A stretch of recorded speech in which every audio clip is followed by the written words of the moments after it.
to the city, baby. When you see us, so you know you really viewing greatness in the making. Double up on facts we stating. Podcasting, cruise control, city, state, the nation. So what you saying, what we saying, prime information. Facts, keys to the city, we unlocking the statements. Streaming every Friday.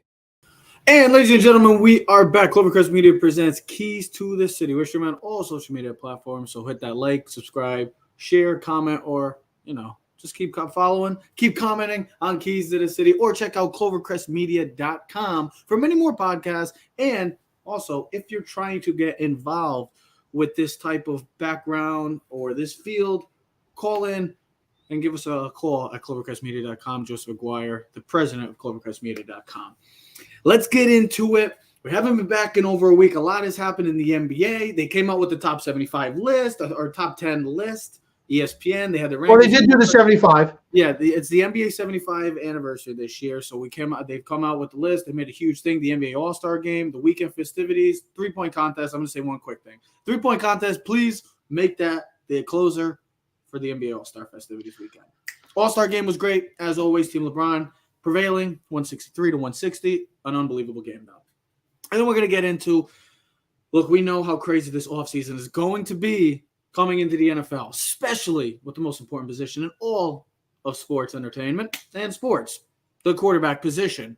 So we'll be talking about two quarterbacks that, well, the futures could be uncertainty. One of them specifically, are we seeing the end of a once profound guy that was praised throughout the league in Carson Wentz, and Jimmy G. We heard a lot of rumors about him. Well, can he be staying in San Fran as a San Francisco 49ers quarterback with the latest rumors going on about Trey Lance? But let's start off with the NBA. And this year, it's a huge deal because, as I just said, it was the NBA 75. So it's the big anniversary. They've been going out with their top 75 players list. They just came out with a top 10 list on ESPN. So I say, what the hell? Let's talk about, since we are big basketball fans and we've watched basketball all our lives, let's talk about our top 10 list. So I have two separate lists, and I think Ted does too.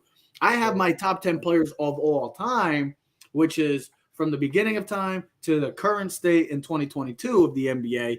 And I also have the top 10 players that I have ever seen, because if anybody wants to remember, I'm only 29 years old. So I didn't get to see a lot of these older legendary figures like a Wilt Chamberlain, Bill Russell, Magic Johnson, Larry Bird. I didn't even get to see Michael, Ted. I got to see Michael at the end of his tenure with the Washington Wizards. So that doesn't really count, does it? No. Okay, thank you. No,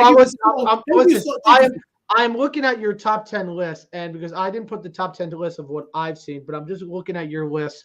I think we should start with that because I'm going to go off of your list and where I agree and where I disagree. What list are we talking? Are we talking about your top 10 of what you've seen in your short time of life? Oh, okay. Yeah, because I don't want people, because you know how this world is nowadays. Everybody sees something. Like, oh my God, this is awful. This is the worst freaking list I've ever seen because my list is greater. No. Before we get into it, these are the top 10 players that I have seen in my career. Remember, I'm born in 1992. So I've only been coming up on 30 years in my life. So I haven't seen all the other greats from the 60s, the 50s, all the way to about the early 90s. I didn't get to see a lot of that. So here is my top 10 players from the time that I've watched the NBA to the time that is currently 2022. So here's my top 10 list. I know it looks crazy. No, there's nothing wrong with it. But that's me personally. I'm a Kobe guy. I go to the grave for Kobe. There's two players I always go to the grave for: Kobe Bryant and Eli Manning. It's just how I am. I'm going to be stubborn like that. It's my opinion. These are opinionated questions and predictions and projections and all that stuff. This is just an opinion. This isn't actually the truth because we don't know who the top 10. But this is my top 10. I got Kobe number 1. I got LeBron number 2. I got Shaq at 3. I got Duncan 4. And that's tough to do because right there, those are 4 players that are possibly in the top 10 all time. So then I got Steph. I got KD. I say Steph over KD because, well, first of all, Steph is one of the most influential players of all time in the NBA history, Ted. He's changed the game forever, and it's only going to get more crazier with the way we shoot the basketball because of Steph Curry. KD is 6. Dirk has to be in that conversation. KG. I put AI over T-Mac, Ted. I'm sorry about that. But anytime I see a guard like that can take the league by storm, dominate, scoring titles, and hell, if he even had just especially with the Sixers, if he just had a nice supporting cast, hell, he could have even been a world champion. And then I got Giannis Antetokounmpo. I know that's new because he's been really just coming into his groove and getting into his game and really improving every year.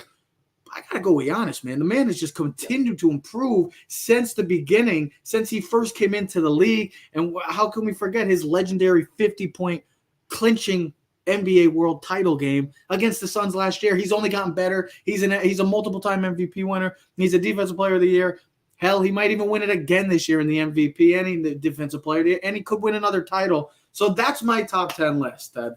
Yeah, no, Giannis, there's nothing wrong with that. You got to look at his award show right now. I mean, he's already got 2 MVPs. He's got a defensive player of the year. He's got the most improved player. I mean, he's got a finals. I got a first right here, Ted. I never get that because I always get you and Joe always coming after me and saying my list stinks. So, Ovi, thank you. Appreciate it. All right, now, here's the thing. What's your list? Number 2 should be really number 1, but I know you'll never do that. No. Yes, it should be because he's a better. Why? He's a better. Why does he have to? Because LeBron's a better overall player than Kobe Bryant. Stop. Listen. Take the love away. Take the love away. I will take Kobe Bryant. LeBron is a better basketball player than Kobe Bryant. I will take Kobe over LeBron. He's a better rebounder. I will take Kobe LeBron any day. It's just me. Kobe doesn't take any of those Cleveland teams to the finals. The Cleveland team to the finals, the first one. Does not do it. Sorry. Couldn't do it before. He was an 8 seed. Then they had to go get Paul Gasol. Yeah, in the Western Conference, bro. Care. Well, it doesn't matter. It doesn't matter that the Western Conference at that time had the Spurs, who by the way, also swept that garbage ass Cleveland team. Yes, that should have never even been there in the first place. But good job, bravo to LeBron. Do you know what LeBron did against that Pistons team? The Eastern Conference. Hold on. Let me say this: beginning of Cleveland days. All LeBron had in the Eastern Conference, we always talked about the Eastern Conference. That we always said that the Western Conference, the Celtics, Orlando, Pistons early. But realistically, the Pistons. You got to think about it. When LeBron first came in, and then he got to that championship. The Pistons, yeah, they won that championship. They were still one of those top tiers, but you felt like they were starting to have a decline. The Magic were a team that was great 3-point shooting, young team, but you had that little quick run. There was only the Celtics, really. During that LeBron time, that was the kryptonite, I would say, of LeBron, and hell, even probably was his toughest out. Kobe had to go through the Spurs, the Mavericks, the Suns when they had Steve Nash, Amari Stoudemire. I'm trying to think. They also had the Kings. I know the Kings have been bad for a long time, but in the beginning of the days of the early 2000s and mid-2000s, the Sacramento Kings, believe it or not, ladies and gentlemen, was a dominant team in this league. So let's not forget about it. I know everybody wants to say, well, Kobe couldn't take his team. Well, he was a 7-win team. He was a 7-seed team with Smush Parker as his point guard, Chris Mim as his starting center. Come on. His second best player was Smush Parker, or maybe Lamar Odom coming off the bench. Let's not give it that, Kobe couldn't ever take that. Yeah, if Kobe was in the Eastern Conference at the time, Kobe would have. LeBron would have never made it to the NBA Finals out of the West. Don't give me that nonsense. Don't give me this nonsense of LeBron is better than Kobe because LeBron got to Cleveland's teams to the championship. Congratulations. In that Eastern Conference, there was nobody to contend with. It was just the Pistons for a brief period of time, the Magic for a brief period of time, but it was really the Celtics throughout. That was always the kryptonite. The Lakers had the tougher road through the West, and it's always been like that, Ted. Yeah, I'll still take LeBron as the best overall player in that. There's nothing wrong with switching 1 to 2. You're just a lover of Kobe. And listen, I enjoy Kobe Bryant too, but we're talking overall greatness. LeBron, statistically, everything is going to go down better than you keep saying this. What's your top 10 list? Listen, I actually love your top 10 list, really, realistically. I had only had a couple questions for you with guys, and I'm just going through a quick list in my head right now that I'm scrolling through. Where do you fit, and was there any thought process with guys like, let's see, I don't know, Dwayne Wade, Tracy McGrady, Kawhi Leonard, here's the other problem. I know you don't like him. James Harden. I know he's not won a title, but statistically, he's one of the best offensive scorers in the game. Those are just guys that were ringing my bell. Okay, so I'll say this. And like Dwight Howard, where would those guys fit in your? Are those guys have any competition to get into? What did you think about Wade? Did you think about Steve Nash? And did you think about Tracy McGrady? All right. So the reason why I did the top 4 should be excluded because those 4 players right there are top 10 players of all time. It really starts at 5 with this list. 5 is because Steph is a transcendent superstar that has changed the game, a revolutionary, I should say, of the NBA game. He's changed it forever. KD, if he could stay healthy, he can win another title or 2. He's going to end up going down as maybe the second best small forward of all time, only behind LeBron James. So KD has changed the game. Giannis over Wade, throw this list away. Good for you, Sander. You look at the number 10 player and you say throw the list away. Okay, that's fine. I'll take my 90% list. Howard, really? No, I'm not putting Dwight Howard either. Let me go back to my list. So the reason why I'll go with this. Dirk, I'll put Dirk over those because Dirk had one of the greatest runs by a single player. To win a championship, you can almost say, give me another one that compares to it. KG was just a phenomenon. For coming out of high school, changed Minnesota into a power, and you have seen what Minnesota has become since that. But everywhere he goes, he's a leader, passionate, dominant player, can score from anywhere at 15 to 20 feet from the basket, just domination. It was always KD or Dirk, KG, and Duncan, those 3 power forwards back in the day, Ted. You remember how it was. Oh, but, absolutely. And then AI was my tough one. I just think with AI getting to the finals and what he was doing during his time as a small guard, before guards, look, we have to also take into consideration early 2000s, there wasn't guards like they produce nowadays. So AI was really the beginning of changing this game of these small guards that really could take the league by storm, like a Russell Westbrook or Derrick Rose. And that's what I was going to say to you. Guys like CP3, guys like Russell These are Westbrook. So from 5 to 10, it's like guys more of that kind of changed the game and had historical runs. Top 4 would be that's mine. The only reason why I don't have a problem with that. Listen, all of them are deserving. So Giannis, go look at his. Listen, Giannis is probably going to eventually finish in the top 10 of all time. Go look at his statistical points, records. Look at his awards. He's easily, deservingly so, of the top 10 players. His game is phenomenal. All right, if Kawhi could be a guy that you could make an argument for. Chris Paul, but here's the thing. You got to talk about titles too. CP3 doesn't have a title, right? James Harden doesn't have a title. Tracy McGrady never got to a conference finals. I don't even know if he won a series. I mean, I remember the 3-1 series lead when he was playing for the Orlando Magic against the Pistons. He was like, "Oh, we're ready for the next series," and they lost 3 in a row. And so I remember that as a Magic fan. I remember how good Grant Hill was. They had the knee injuries. There's nothing wrong with that list. That the top 10 people in that list are easily deserving. So I think Dwayne Wade would have at least a Dwayne Wade. I would have a conversation with regards to AI because he has the multiple titles. His numbers. I did forget. If I had to take a person out, it would have probably been AI, if anything. I love AI. AI was phenomenal. So that was my list, my top 10 list of my time watching the NBA. Now this is my actual top 10 all-time list since the days of the black and white TV screen. So here's my top 10 list. I got Michael Jordan number 1. I got Kareem number 2. I got Kobe number 3. I got LeBron and Kobe. You could go either way. I know people are going to say LeBron top 2. I got Magic 5, Bill Russell 6, Wilt 7, Larry at 8, Shaq, and Duncan. Those are my top 10 players of all time. Maybe missing the list. If Ted, if you have somebody that so here's what my list is, and I know I didn't. I want to hear your list, bro. So Jordan's 1 for me. All right, I have Magic at 2. I have Kareem at 3. I have LeBron at 4. I have Wilt at 5. I have Kobe Bryant at 6. I have Larry Bird at 7. Bill Russell at 8.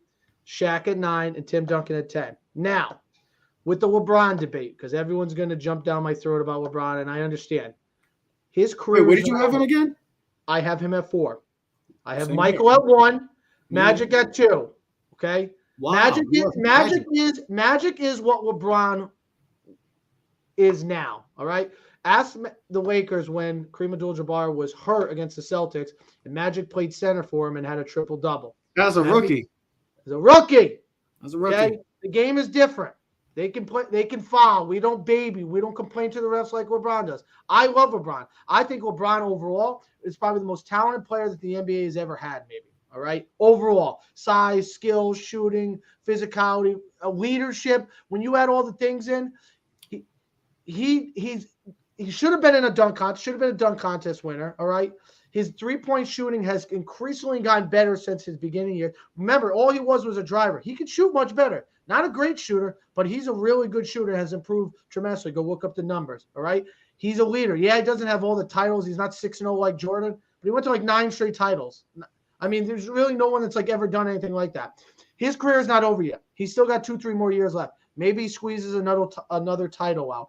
Maybe he becomes the all-time points leader. Maybe he finishes top 10. I mean, he's top 10 in like every major statistical category in the NBA. So I guess I'm making an argument for him to be higher on the list, but let's see where his career ends, all right? For me, let's still keep Magic because his career is over. Kareem at 3. I'm going to put LeBron at 4. That's the way I personally feel. Will is just a phenomenon, all right? The man averaged 50 points and 25 rebounds in one season. It's unheard of. Had a 100-point game. It'll never be done. I don't care how good these guys are now. I mean, Curry hit 16 threes in the All-Star game and still only had 50 points. Couldn't even touch another half. I mean, you think it's good. Kobe shot, 46 times and had 83 points. So in today's game, it's almost going to be impossible to score 100 points. The game is just so different, and there's so many talented players. I have Kobe at 6. There's nothing wrong with it. Listen, there's nothing wrong with being at 8 or 5. It is what it is. Kobe's phenomenal. He's one of the best scorers of all time. He's one of the most ferocious players of all time. There's only one guy that would be in his category, and that's Michael Jordan. I put Bird at 7. Dad talks about him like we talk about Kobe and LeBron. There is no Magic without Bird.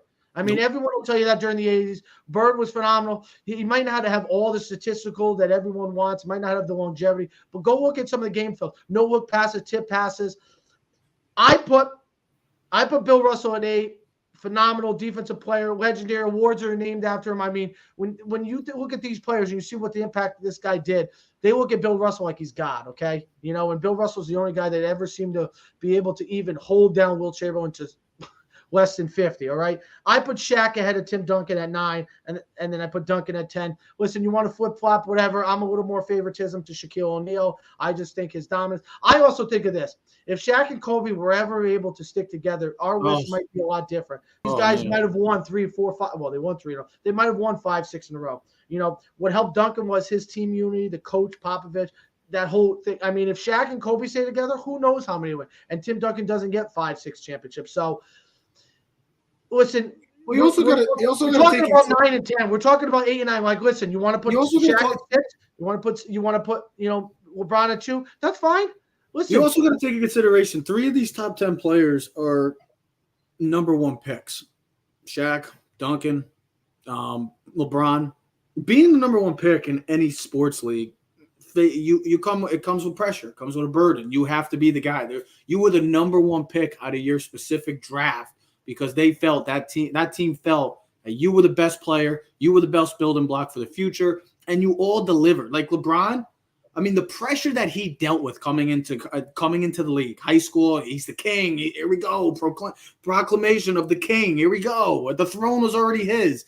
I would take out Bird. I mean, Olajuwon, you can't go wrong with Olajuwon. He could be a top 10 player too. I mean, he was so freaking talented in Houston. He was talented on Houston Cougars, and then he went to the Houston Rockets. But Olajuwon, he's probably just outside my top 10, maybe top 12. I would agree with that. See, I don't know. See, I don't understand how anyone can make that statement because you can't make that statement. You don't have scientific evidence. We don't know how exactly. We don't know how he would come out to be. In the 90s, listen, he was a 7'1", 7'2", huge center. The only problem is he couldn't shoot free throws. He would have been Shaq. He was Shaq before Shaq. And also, the 90s, listen, maybe now he wouldn't be as dominant because the game has turned into a 3-point shoot around every day where they don't use the post players like they use. You have to be able to stretch the floor. But to say Wilt Chamberlain would not be a good player in the 90s is blasphemy because there's no evidence that you would say. What would he not do? You really don't know what he do. And that's what I was trying to say. Guys like Shaq and Duncan and LeBron, what he faced was the pressure. Shaq coming out of LSU, he was I mean, he was unbelievable. So athletic as a big man. You didn't see that back in the day. For him to go coast to coast, breaking backboards, just changing the game of a big man. And then Duncan as well, being the number 1 pick out of Wake Forest, to go to a team like the Spurs who were in complete rebuild. You just think it's pretty fascinating to see that these guys were 3 number 1 picks and 3 number 1 picks that over exceeded expectations, delivered as they should have, being the number 1 pick. So that's another reason why those 3 being in my top 10 list, and the consistency. All these guys had consistency, guys, and that's the most important thing. We don't put top 10 lists just to put out our favorite players in all of sports. We put out our top 10 lists in sports nowadays because we want to see consistency. We want to see dominant play, and that's what these guys do. Leadership, hard work, and just dominate. And that's what all 10 of these players did. That's what they do. MJ to Duncan, they all dominated during their time. There was not many other players that can slow these guys down. And that's the reason why these top 10 players, to me, remember, it's an opinionated question. Everybody has an opinion to this. We don't know. We can never go wrong with these lists. It's just a debate. It's just opinion. And it's just what we feel. So that's my top 10 list of all time. This is my top 10 list of players that I've ever seen of all time. So what the hell are you doing? All right, we'll go along. I'm letting you talk. I was being quiet. Oh, no, I need you to speak. I'm asking you to speak. Get involved. Get involved. Well, there was background noise, and I didn't want to be rude. Well, tell the peanut gallery to shut the hell up. For once, you're being able to speak, so just speak your mind. Listen, either way, it's a list. You know what? Everyone's going to have their own personal list. It's not for me to say anyone's list is wrong or right. It's your own personal feeling. You know, if you watched a guy, you saw a guy play.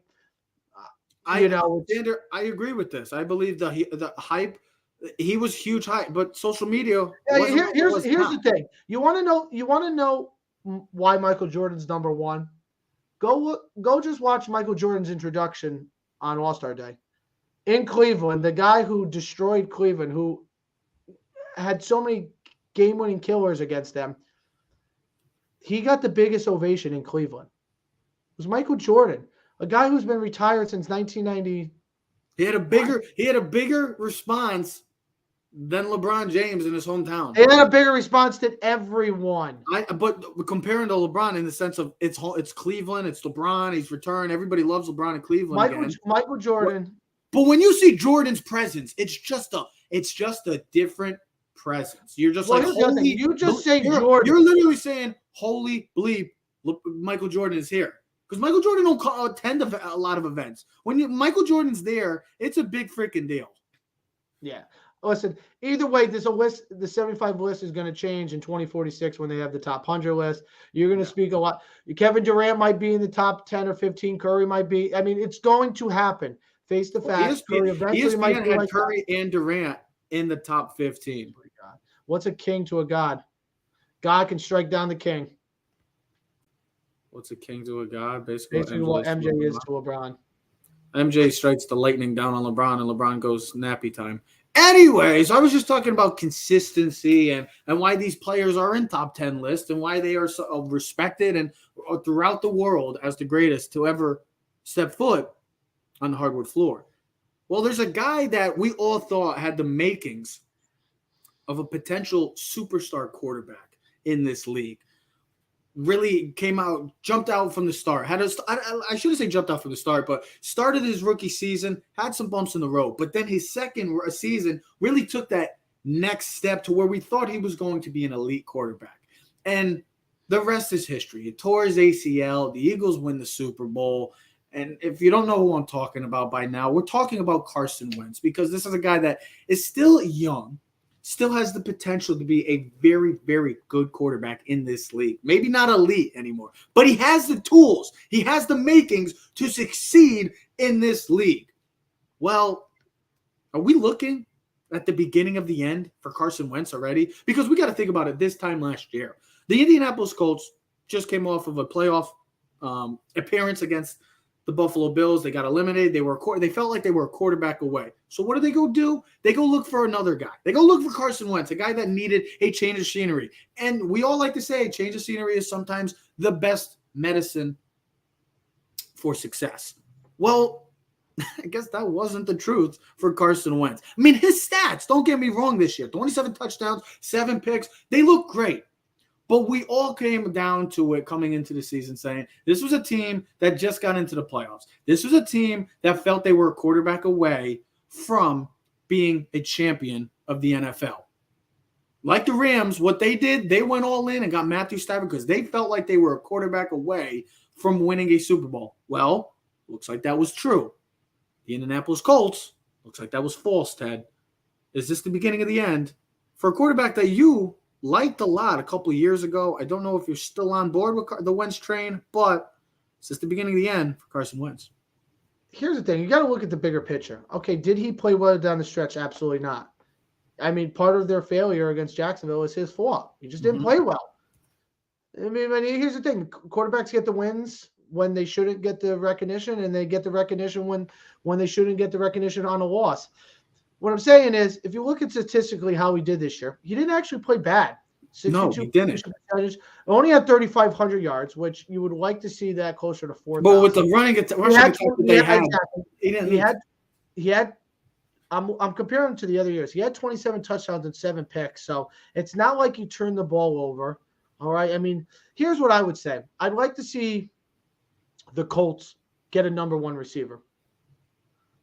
Pittman's not a number 1 receiver. He's a good number 2. He's a big physical number. I'd like to see them get a actual number 2 or a number 1 receiver. Let's get him some weapons, right? We talk about guys like this, Derek Carr, some of these other guys. All right, let's get him a number 1 and let's give him another shot. My thing with this, if you're ready to scrape him, right, who are you getting that's better than him? Now, if you're telling me right now you're getting Russell Wilson, you're getting Aaron Rodgers, maybe you're getting Derek Carr, maybe you're getting Deshaun Watson, which is probably not going to happen because it's in the division, right? Who's better than him? Don't tell me Jimmy G's better than him. Carson Wentz beat Jimmy G in the rain on Sunday Night Football in San Francisco. I know a guy who's better than him. Listen, I know Jimmy G is a product of his system. Got a great running game and a great defense. Yeah, but I don't think Aaron Rodgers is going to Indianapolis. Got a good offensive line. Just go get some weapons. But that's what I'm trying to say is that you look at this guy, Carson Wentz, and we feel like, a couple years ago, we felt like this guy was on the trajectory of being a superstar quarterback in this league. And for him to fail, and that's another thing that we have to take in consideration. We've been seeing a lot of the reports that he's just not a good leader. He's not really like a good leader in the locker room. And as a quarterback, look, I don't need you to have a guy that's up everybody's ass in their face and talking crap and all that stuff. And I just want a guy that is, I don't care if he's a silent leader, like an Eli or something like that. I don't need that type of guy. But when you hear ex-teammates come out, like a Malcolm Jenkins back in the day, or a Lane Johnson, and coming after him saying about the lack of leadership that Carson Wentz brings to a team, you need to, I mean, if you're drafting a quarterback, you're the guy. You're the first agree with face. this statement that Jimmy G is better than Carson Wentz? You're the first. Hold on. You're the first face that comes to mind. You're the face that they see. The ones that the people are looking to talk to after games, before games, off season, when you're getting traded. You're always under the microscope. So for you to be the lack of leadership, that's just unfortunate because, man, that's twice that we've heard it from former teammates, and now we're hearing it possibly because the Colts were getting kind of tired and fed up of his lack of leadership. Well, here's the other thing. They lost to Tennessee. All right, understandably, that's a division rival. You like to do that. But he's not better. I mean, we're talking – Ryan Tannehill's the Titans quarterback. He wasn't that great either. Go look at Carson Wentz. Carson Wentz's numbers are just as good as Ryan Tannehill's. And if you look at the numbers, he's not too far off of Josh Allen's stats. Go look at Josh Allen's stats, folks. Compare him to Carson Wentz. They're not too far off. Carson Wentz, all right, yeah, he struggled against the Titans. You know who else struggled against the Titans? The 2 quarterbacks in the Super Bowl. Ask Matthew Stafford and ask Joe Burrow how they did against the Titans. Oh, here we go. The Titans lost to Joe Burrow. He got sacked 9 times, all right? That's Tannehill's fault for throwing 3 picks. I have a quarterback that knows what the hell he's doing then. All right, Carson Wentz beat Jimmy G in a rainstorm in San Francisco. The Colts have a really good team. They started off – they had a really tough schedule this year. I'm not saying Carson Wentz is their savior. I don't even know if he's good enough to get them to the Super Bowl. But if you're going to release – here's what I think the biggest thing is. It's a financial thing. He makes too much money. I think they were looking for him to take a significant pay cut so they can go get someone. Go get him a number one receiver. You also see what they traded for him, right? Yeah, I know what they traded for him. I'm just saying they traded a first-round pick for this guy. It was if they and played, a third-round pick for him. It was all depending on how much he played. I know, but that's a big deal for a guy that. Here's the thing: tell me who's better than Carson Wentz on the market right now. They're probably not going to get Aaron Rodgers, and especially now that Aaron Rodgers wants to get $50 million. $50 million? Who do you think you are, Chelsea Clinton? $50 million. What are you, Chelsea Clinton? So I mean, you're not getting Derek Carr. You're not getting Derek Carr. The Raiders are not trading him. Jimmy G is an even flop. Don't tell me Jimmy G is better than Carson Wentz. They're the same quarterback. Yeah, it's a flip flop. It's just literally a flip flop. It's not. You're giving up assets for what? You're getting the same game. You're getting the same game manager. Who else do you get? Who? Tell me. If anything, Wentz has the stronger arm. That's you probably lean towards Wentz because he has a stronger arm. But it's literally they're both type of game managers at this point. Who are you going to get? That's better. Right? Tell me on the market right now that you're going to get. Realistic.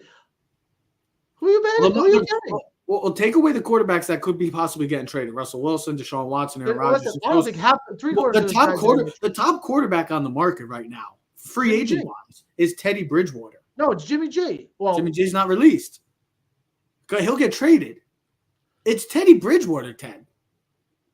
Is that what you feel is that's what you feel you could get a quarterback like him and you think you can take that next step? That's not going anywhere. That's the same thing. That's the same type of thing. So the Colts are in the market. They're a franchise built to win right now. I get it. 100% agree. They have a great offensive line. They have a really good defense. They're opportunistic with turning the ball over. They got one of the best running backs in football. We know that. I mean, if you didn't know that, then you just weren't following football this year. So what you need is, I mean, here's the thing. Carson Wentz has got to be good enough like Jimmy G was 2-3 years ago where he got the 49ers to the Super Bowl. He's got to be that good. And it wasn't great. He's got to be good. He can't be losing to the Jacksonville Jaguars. Okay, the Titans made a lot of people look awful this year. All right, they can win that division. He has to play better than Tannehill. I mean, is he better than Joe Burrow? Absolutely not. Is he better? We talked about this. We did this. I told you with Derek Carr. Derek Carr, as much as I like Derek Carr's like the 7th best quarterback in the AFC. I told you, you and me did. You're like, Ted, we'll name him off. I'm like, well, Mahomes and Herbert are better than him, and that's in the division. Josh Allen, Lamar, Burrow. I mean, there's another 3. Carr 7. I mean, then there's guys like Tannehill and Wentz. And I mean, if Watson was healthy and playing, sorry, Deshaun Watson was better than Derek Carr. Probably would take him over. So now you're moving. So I mean, listen, the AFC is stacked. All right, is totally stacked with quarterbacks and talent. It's going to be really hard for teams that don't have a superb quarterback to win going forward. Mm-hmm. Frank Wright was the only guy that seemed to get the best out of Carson Wentz. Did he have a good season? And it wasn't, and it didn't work out. So this could be looking like the beginning of the end for Carson Wentz. I just think the owner of the Colts looks at it as a frustrating thing going, we have here's the thing with football. You literally have a short window to win. Like we were talking last night, I was like, who do you think it should be like in an all-in mode, like what we saw the last 2 years, where we saw Tampa and the Rams? And I was like, the Chiefs should be one of those teams. Who else did I mention last night? I said someone else. This man said the Chiefs, like the Chiefs are like. But here's the thing. Mahomes' contract is going to kick in eventually, and you're going to have to cut even more. You got to teams Kelsey's like almost 32 years old. Kelsey's 32. Tyreek's going to get older. You got to win as many Super Bowls as you can now. It has to be now. The Chiefs have gotten to 4 AFC Championship games. They've been to 2 Super Bowls, only won 1. If they don't hurry up and win 1 in the next 2 years, Mahomes might never win 1 again because of the contract situation. Look at Aaron Rodgers. He won 1 Super Bowl. Hasn't been back. All right. Big Ben won his 2 like in the first 4 years. Never won again. All right. All these great quarterbacks. Joe Burrow might never get back. I mean, think about his division, how tough it's. You got Allen and Lamar and Herbert. I mean, the competition is so great, and there's such a short window to win. I mean, it is. I mean, the Giants won their 2 Super Bowls in 4 years, and then they got awful. The Cowboys haven't won a Super. I said the Cowboys should go all in next year, and you're like, well, haven't they? Whatever else they have to fill, go all in, because you have to win, because Dak Prescott's contract is going to get there. You're going to have to move on from Amar. You're probably going to have to move on from Zeke in the next 2 years. His offensive line, Tyron Smith's another year old. Zach Martin. I mean, now you start chopping off the guys that were your foundation for your teams. Well, that's why the Colts, if they could get a guy like Russell Wilson and or Rodgers or someone even somewhat close to compatibility to them, I say go for it. But if not, stick with Carson Wentz. Don't tell me you have a better option, because it's kind of like a dating scene. The grass ain't always greener on the other side. Sometimes you know what you got when you got it, and be happy for what you got, and try to make him or that person better than you can. He just has to play better. He won some big games this year. He beat some good competition. Could he do? But he has to do it on a more consistent basis. Well, it can't be losing to the Jaguars when you need a win. Okay. Well, we were just talking, and good points. And Carson Wentz, we don't know what his future looks like. We don't know if he's going to be an Indianapolis Colt. We don't know where he's going to be. Well, there's another guy that's in that same trajectory and in that same kind of class, that tier of quarterbacks, whereas a game manager, above average quarterback, a quarterback that can get you wins, but can he win you a Super Bowl? And it's a name that has been talked about for years now. And we're coming up on a point that, well, could he be going elsewhere? Or could he be staying put? And that is Jimmy Garoppolo, because this is a name that we all thought, well, he was going to be on the trade market. He was going to be traded. He was going to be in a new place, new home. But now we're hearing rumors and different stories that Trey Lance is yet to be ready still. And it's a little concerning, but also it shouldn't be surprising in the sense, because this guy is 21 years old, didn't have many starts in his college career. He's only had 2 starts in the past couple of years. One in college when he had that one game, and then last year he started one game, or I believe 1 or 2 games. But it's not let's just say it's not a lot. To compare, and I was listening to Colin Cowherd, to compare, Kenny Pickett had 49 starts. 49 starts. Trey Lance has only had 3 starts, or less than that, 2 or 3 starts in the past couple of years. Now, I know that he's got all the talent in the world. They traded for him. But to hear this, that from Joe Montana, Steve Young, and then Adam Schefter, also 3 guys that are well-respected, especially Montana and Young being part of that franchise, and they know something. And then if you hear Adam Schefter reporting it, look, somebody is spilling something out. So there's no they don't just – guys like that don't just come out and say, well, this guy's not ready and this guy's not doing it. He doesn't look good. They have to see something. Somebody's telling them something to eventually get to that point. So when you hear this, that Trey Lance is yet to be ready, do the 49ers say, hey, Jimmy G, you looking for a new home? Or you want to stay put and try to get us to, well, like you said, a game away from a Super Bowl this past season? You want to try to make another run for it. So will Jimmy G be staying put or looking for a new home after these latest rumors about Trey Lance, or these latest reports about Trey Lance Tech? Well, here's the thing. Montana said it first, and there was Steve Young came out, and then Adam Schefter repeated it on his podcast the other day. Here's the thing. I don't know. Those guys are not there grinding, watching film every day like Kyle Shanahan is, or like those other guys. Jimmy G, will he be staying? I don't think so. There's too many teams that need a quarterback. Suppose I was just reading reports. Steelers might go after. Jameis Winston's a free agent. Here's another one. He's better than Teddy Bridgewater, but he's coming off an ACL injury. Mm-hmm. Jimmy G is going to be wanted by multiple teams. Washington Commanders, Colts, Steelers, and anyone else doesn't really have a top 10 quarterback, because Jimmy G's not a top 10, not a top 15, but he knows where to keep your team at an even keel. Will he be staying? I don't see him staying. You didn't trade all those draft picks. You didn't move up to go get Trey Lance. This is not the Aaron Rodgers Packers situation where you have an MVP quarterback or a Hall of Fame quarterback. You got a placeholder. Jimmy G's a placeholder. He's a good enough quarterback to start in this league. When you trade for what you traded for and you gave up, you gotta let the young kid play. You gotta let him. we saw So Jordan Love play this year. We saw Trey Lance play this year.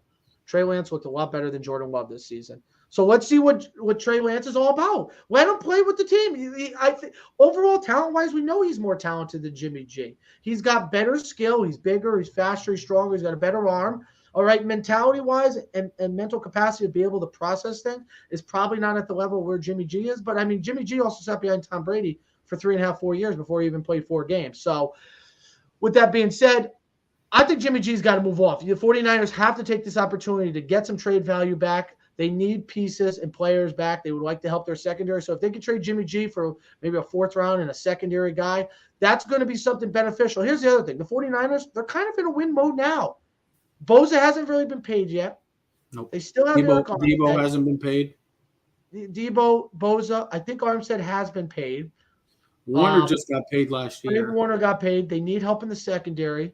All right, they can get away with here's the other thing. The 49ers also need to continue and revamp that offensive line. Well, couldn't this help? That's what I'm saying. Couldn't this help because of the of saying now that if and I was listening with Colin, it's not probably the worst case scenario for the 49ers because in the sense of, well, if Trey Lance is not ready, that just means that, we keep Jimmy G. And if a team is desperate enough and they need a quarterback and are looking for that quarterback, the price goes up.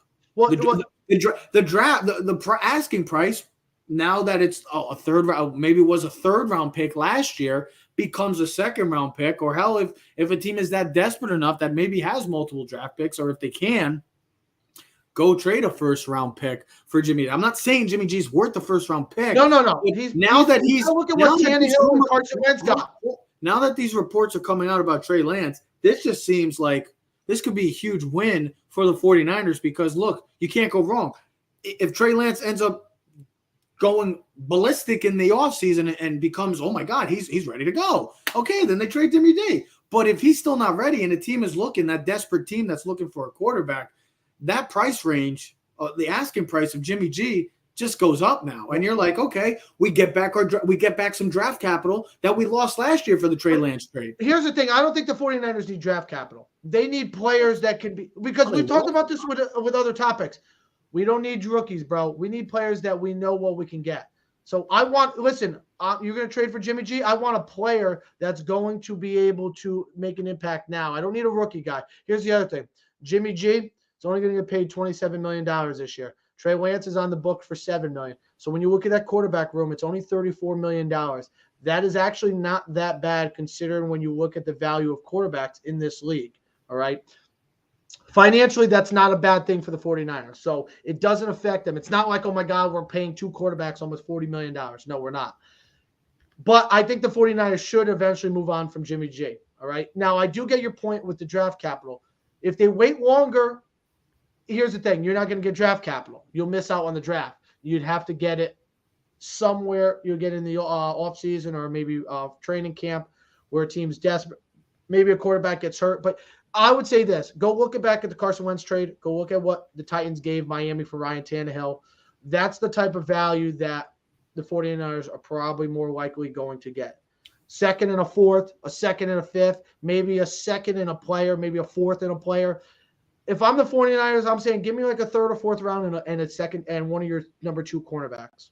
All right. I want to work on my secondary. My secondary needs help. I need help. I need players that I know that play the game. All right. I don't know what a college player is going to be like yet, but I can say that guy right there in my system works. And that's what I want. I think Jimmy G eventually moves on because there's too many teams desperate in need of quarterbacks. We've seen that. I guess supposedly I've read that teams are ready to move for Aaron Rodgers once the Packers say I do or say no more. So, and who knows what Aaron Rodgers, is going to get if someone wants to trade Russell Wilson. I mean, we've talked about it before. Russell Wilson, is he worth 3 first-round picks for the Philadelphia Eagles?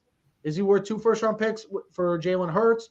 I think so, but, that's up to the team's value. But Jimmy G will probably get moved off, all right? It's going to happen. You're not going to give up that many picks. You're not going to be able to here's my thing. If he's not ready, then that's on you as a team.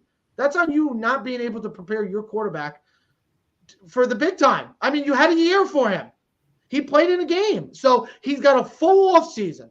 Move on from Jimmy G in the next couple weeks. Get ready for the draft. Figure out what you need to do, and tell Trey Lance this is your show, because you got OTAs coming up in April and May. You'll have the offseason training program. So, like, it's his show to run. And here's the thing: maybe he isn't ready, but that's okay. Neither is Trevor Lawrence. Neither are some of these rookie quarterbacks. Get him ready. He's already got a year under his belt. Okay, he's seen the game from the sideline, holding the clipboard, and he's seen the game from under center. So now we got to build on. He's got skill. He's got talent. Let's make it easy. Let's not get crazy. Kyle Shanahan's offense is very, in the sense, quarterback savvy and favorable. We know what we got. We got a great defense. We can run the football. We can run a lot of RPOs. We can do multiple things. And here's the other thing: get a decent backup. Get someone on. Get a good veteran backup, like a Ryan Fitzpatrick or someone cheaper that you can help and build within the Trey Lance thing. You know what I mean? That we've seen that before with a lot of teams. Nick Foles as a backup, someone that can add value. Even Andy Dalton's a free agent, so these are guys that I would look to hold. Here's another thing that no one's even talked about, and I'll just finish on this. Something we should talk about, maybe think about. If I'm one of these teams like the Colts, would you go get Matt Ryan? Would you go get a veteran quarterback like him? Not with that salary cap. Yeah. Is Matt Ryan better than Carson Wentz though? Carson Wentz is about to make 30. At this point in time, Carson Wentz. I think you would rather have Carson Wentz. I would take Matt Ryan. I think I'm not taking that because of a cap hit that it's almost over $40 million. That's going into next year. It's a huge cap hit, and that's but guess what? What's the value of the quarterback? And plus, I don't want. And here's the thing: knowing what the way this NFL has changed, I need a quarterback that can move in the pocket. Matt Ryan's not the most ideal fit. You don't need to when you got the best running game. I still think Matt Ryan is in that Carson Wentz. I'm just saying Matt Ryan's a guy where, like Matthew Stafford, go all in, bro. I don't think a Matt Ryan move is an all in. He's good enough. He had a really good season this year on a really bad team with a bad offensive line. He really didn't have a running game. They had to put a receiver in Cordell Patterson as the running back. And, his best receiver decided to quit because he needed to get his stuff together mentally. He needed to get his life in where he needed to be, where he felt comfortable playing football, which is understandable. I'll never say anything about mental awareness. I mean, Kyle Pitts is a great tight end, but I mean, if I'm the Falcons, I'm like, if I could trade him, right? Get out from that salary cap. I mean, maybe you flop the quarterbacks. Maybe you take Carson Wentz for a cheaper deal. You give him Matt Ryan. If I'm thinking Matt Ryan's got value. I mean, if I'm a team. Me personally, I feel like if you traded for Matt Ryan, I think it's kind of. If Matt Ryan plays for the Colts, they have a better chance of making the Super Bowl than they do with Carson Wentz, especially in that division. Matt Ryan's never had. Think about what Matt Ryan would. I understand that. I'm just saying in the sense of that we've been talking so highly of this AFC and how great it's top heavy because of those young quarterbacks. I just don't see. I mean, any move right now. If you're a Colts team or you're especially one of those teams in the AFC, the Steelers, would you trade Kirk Cousins? That are right there. Kirk Cousins? No, I'm not. See, that's the thing, and I'm going to finish up with this last point, and then look, this is going to be an ongoing offseason that we're on the brink of a crazy pandemonium type offseason in the NFL because of the quarterback market. We've talked about it the past couple of years, but it seems like it just gets crazier and crazy every year. And with the way that the recent success, the past 2 years, having two quarterbacks go from one franchise to another to win Super Bowls in the first seasons, the all-in approach, it really could change everything too. We got to take that into all consideration of these teams that are on the cusp of winning a Super Bowl that maybe could get to a Super Bowl, win one. We're just naming some of the obvious names right now, but Ted, you just brought up Matt Ryan, maybe a guy like that. I don't see that yet, but it's just we're on the brink of one of the craziest offseasons because of this quarterback movement. And for a team like the Colts, I don't think a Matt Ryan, I don't think a Kirk Cousins is good enough. I think that's the same type of deal you're getting with like Carson Wentz. An all right quarterback has talent, can win you some games. Ain't winning you a Super Bowl. Matt Ryan's not winning you a Super Bowl. He's past his prime. And Kirk Cousins, we already know what Kirk Cousins is.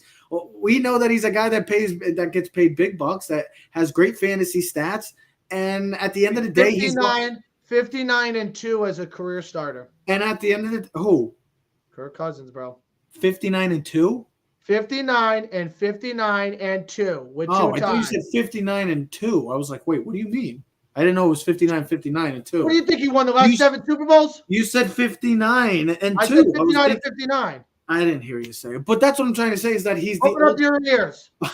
I might have to, but that's all I'm trying to say is that those quarterbacks, yeah, they are what they are. We already know what Kirk Cousins is. He's a guy that's all right, and he's never going to win you anything. He can't even win you a Monday Night Football game. Doesn't win in prime time games. So what makes you think he's going to win you a freaking Super Bowl? I'm just saying, if you're a Colts team or a Steelers team, you got to have bigger expectations. You got to have higher expectations, and you got to go all in. But that's the thing that's tough because the Colts traded a first-round pick which eventually became a first-round pick, but they traded Carson Wentz some of that draft capital. And Chris Ballard and Jim Irsay, they got to go all in and go find a quarterback because right now, with the way the AFC is, and we've talked about it for all these teams, good luck. You have to go find a quarterback. That's good enough. And Aaron Rodgers is that guy. Deshaun Watson is that guy. Russell Wilson is that guy. Derek Carr could be that guy if you give him the right pieces, but that's still a time will tell on him. Maybe Kyler Murray's that guy. But Kyler Murray, I mean, that's another name that is – we'll be talking about him too because we don't know if he's going to be staying in Arizona this offseason. With all the reports, this is just – we're just warming up to what could be the craziest offseason in NFL history because of the quarterback once again. So we're going to talk about a lot more football going in the next coming weeks. We're going to be starting to talk draft process too because that's coming up in the next month. You got the combine coming up. You have a lot happening. We're also going to talk some baseball. We're going to talk some New York Yankees because there will be baseball. We all hope there will be baseball. We don't know when that exact will happen, but we're going to start talking with some New York baseballs. What should they do? Do they go after Matt Olson? Do they stay put? What do they do as a team that they can improve on and try to go win a championship that they have been searching for over a decade now? We'll be joined with Joseph McGuire later in the week as well to talk baseball and many more. A lot going on. Ladies and gentlemen, we are Keys of the City. We are streaming all over social media platforms. So hit the like, comment, subscribe, or share button for the ClovercrestMedia.com too if you're interested in podcasts, many more podcasts, or in joining this field. Ladies and gentlemen, Clovercrest Media presents Keys to the City. We are out. Oh, no, I didn't do the right thing. Yeah. Keys to the city, baby. When you see us, so you know you really viewing greatness. In the making, double up on facts we stating. Podcasting, cruise control, city, state, the nation. So what you saying, what we saying, prime information. Facts, keys to the city, we unlocking the statements. Streaming every Friday.